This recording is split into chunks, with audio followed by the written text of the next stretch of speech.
नवीन मराठी शाळा बार्शी येथे 79वा स्वातंत्र्य दिन उत्साहात साजरा। नवीन मराठी शाळा येथे 79वा स्वातंत्र्य दिन देशभक्तीच्या आणि उत्साहाच्या वातावरणात साजरा करण्यात आला।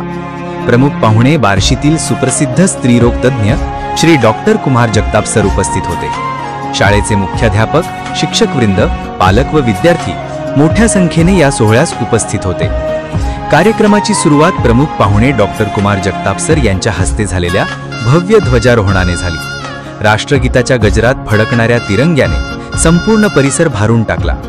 त्यानंतर विद्यार्थ्यांनी सादर केलेल्या देशभक्तीपर गीत, नृत्य, भाषण आणि नाट्यप्रयोगांनी कार्यक्रमाला रंगत आणली।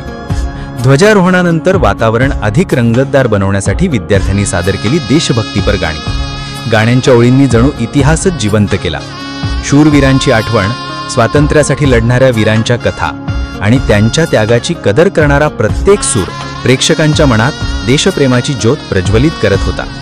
यानंतर कार्यक्रमात एक शिस्तबद्ध आणि प्रभावी संगीत कवायत सादर करण्यात आली।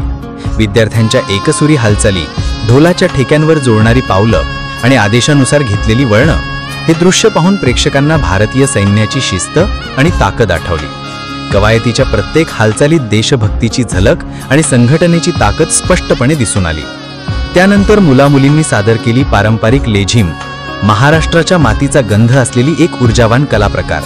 तालावर झुळणाऱ्या लेझिमच्या लयबद्ध हालचाली, रंगीबेरंगी वेशभूषा आणि एकसंध जोश यामुळे सगळं मैदान टाळ्यांच्या गजराने दणावून गेलं। ही लेझिम फक्त नृत्य नव्हतं, तर आपल्या संस्कृतीचा जिवंत दर्शन होतं। या प्रसंगी प्रमुख पाहुणे डॉक्टर कुमार जगताप सर यांनी आपल्या भाषणातून विद्यार्थ्यांना देशप्रेम, ऐक्य आणि प्रगतीचा संदेश दिला।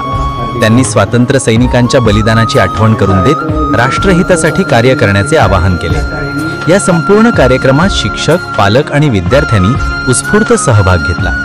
अशा प्रकारे देशप्रेम, अभिमान आणि एकतेच्या भावनेतून नवीन मराठी शाळा बार्शीचा 79वा स्वातंत्र्य दिन सोहळा यशस्वीरित्या पार पडला। आजचा हा दिवस आपल्या हृदयात सदैव कोरला जाईल। चला, आपणही आपल्या कृतीतून देशाला प्रगतीच्या मार्गावर नेण्याचा संकल्प करूया। जय हिंद, जय भारत।